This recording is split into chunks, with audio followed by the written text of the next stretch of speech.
Will the no contact rule make your ex forget you? I'm going to tell you what's really going on in the mind of your ex in most cases. I can't speak to everyone's case, but I can speak to a lot of them, and the odds are good that this applies to you. So will no contact make your ex forget you? I can actually tell you, based on 20 years in the relationship coaching service, that no contact actually usually helps your ex to remember you. Because if your ex has already broken up with you, then they have forgotten the two of you. They've taken you for granted.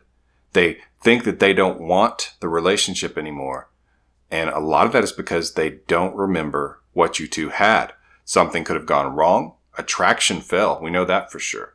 Usually it's emotional attraction, and it fell. And that can be caused by simply that the relationship was damaged by lots of confrontations, arguments, bickering, unkind words, hurtful words, and maybe one or both of you being inconsiderate, making the other not feel wanted or desired or beautiful or handsome, because that's very important. Both people in the relationship need to feel and want to feel that the other person desires them and just looks at them and thinks, wow, this person is gorgeous, beautiful, handsome, good looking, whatever word you want to use there. But if you continue trying to be in the relationship with them, that is, you're contacting them, you're not wanting to give them the breakup, you're trying to talk them into staying with you, you're talking to them about how they're feeling, has anything changed, do you want me back yet, is there any hope for us, for me, getting you back? That's where you don't let them remember you. You keep them in this state of forgetting because they feel like nothing has changed. And you see no contact is actually like a reset button. It's amazing how it can work because they actually start to feel that they, first of all, could lose you. That possibility has to exist because a lot of times the dumper thinks that there's nothing they could do, that no matter what, they will always be able to get you back if they ever wanted you back. And that's terrible for your chances. If you want your ex back, they have to think it's possible that they could lose you, that this breakup, in fact, could be what causes them to lose you, that they could change their mind and want you back, but not be able to get you back. So number two, it also, by you using no contact, you show them that you are strong enough to stay away. And that's one of the things that raises your attraction again. Sometimes it raises it from the dead, in fact. It shows emotional strength that you can stay away from them.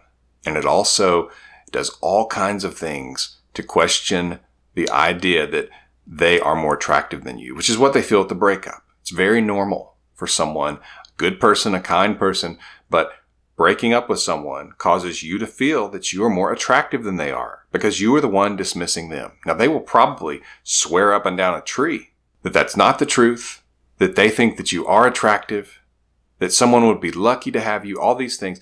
They're just being nice. They're wanting you to kind of go away from this, to leave them alone, and they don't want to think that they've hurt you. Now, later that changes a bit because they do like to know that it stung to lose them. It's good for the ego. And so once they get over that initial relief period, and I talk about that in one of my videos, stages your ex goes through during no contact, once they get over that relief period, they actually have to start looking at reality, sort of like getting out of the honeymoon phase, and now you're in real life. And that's where they'd kind of like to know you're still interested. They'd like to see you pursuing and trying to get them back because it makes them feel sexy and desired and wanted. And we all want to feel that way.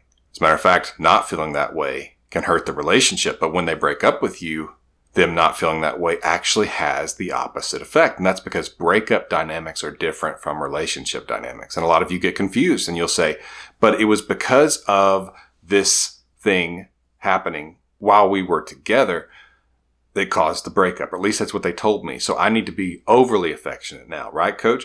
No, that's not right. Because what you do then is it looks like, oh, well, since I broke up with you, now you're doing this. Now, there will be a place for that where you need to actually do the right things, but you've got to get them back in a sense, at least to where they're considering it first and they're interacting with you, maybe wanting to see you face to face before that's even a consideration. Right now, you need to show reserve. And I talk about the dynamics of this in my emergency breakup kit, which I'll link to in the description below. But showing reserve, that there was something not acceptable about them just walking away. And that as a matter of fact, it's had the opposite effect. Instead of making you want to chase them, it actually makes you cautious of them. You see, they should experience that from you. That's what they should feel from you. And if you're wondering if no contact will make them forget about you and they're just going to be out there not hearing from you, and so they're just going to kind of move on, it usually doesn't work that way. Now, if the relationship was miserable, if it was one-sided terribly, if there was tremendous hurt from words or actions that they just can't get over, now that's one thing. That's a different situation.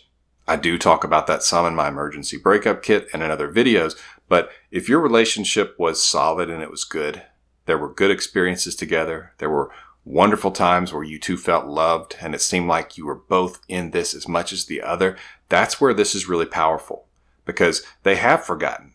And you showing them a different side of you, that side of you that they'd forgotten, that attractive side of you, where you're strong enough to stay away, where they could lose you. Because in the beginning of a relationship, one of the reasons that you experience limerence and that high that only comes with a new relationship is that it does feel like a house of cards. You don't have this history of commitment and all this time with this person. And so there's a risk of loss. It could all just fall apart, which makes you crazy about it. You want to hold it tighter. You want to try to just consume this person and be with them constantly because it feels like you could lose them at any second. And that's one of the reasons the no contact rule can be effective, is because it raises your attraction while simultaneously showing them they could lose you, that it could all fall apart and they could want you back and not be able to get you back. And that's an amazing thing, because you're worried that it's going to make this person forget about you. But I'm telling you, it's actually going to help them remember. It's going to be that jolt that brings back some of the early experiences of the relationship and some of the attraction that you need in order to get them back. And so no contact helps them remember you, which is what we need. We need them to miss that intimacy, and they have to remember it. So if you stay away from them, the odds of them remembering and wanting you back are much better than if you don't. If you keep at it, they will remain in a state of forgetting what you two had, and it will be very difficult for you to get them back. So I encourage you to stay in no contact, to subscribe to this channel, so you can be encouraged and motivated and get more information on what it's going to take to get your ex back, to give you the best chance to get your ex back. Giving your ex time away from you, giving your ex extreme pattern interruption where you just disappear, is actually what will jolt them into remembering what you two had and fearing they could lose it and wanting you back. Don't doubt it. Stay in no contact. Let them come to you. It will be difficult. There will be some days when you're thinking that it's not going to work. But I have seen it work so many times that I expect it to. That doesn't mean it will work in every situation, but it works a lot, and it gives you the best chance, and it actually gives you two the best chance when you get back together going forward, because your ex will know they could have lost you. And they will know that if they break up with you, they won't hear from you. And that's where it's important not to be dramatic, not to cause trouble, not to act like a stalker, or not leave them alone or pester them after the breakup. Because if they start thinking that they miss you, they're worried you're moving on, they're worried they couldn't get you back, they're remembering what you two had, then they will think, but if I reach out and we get back together and things are like I thought, where they're not very good and I want to break up again, then I have to go through all that drama again. And so it will give them an excuse. It will give them a reason not to get back together with you, because they'll think, if I have to break up with them again, if I give it another chance and it just doesn't work and I break up with them, I have to go through all the drama again. And they won't think it's worth it. So you have to let them feel that there are not many risks of getting back together with you, that they will give it a try, that there's not something they're worried about, that they're worried about the way you're going to act if they break up with you. That is yet another thing that will help them remember you, remember the relationship, and be willing to give it another chance.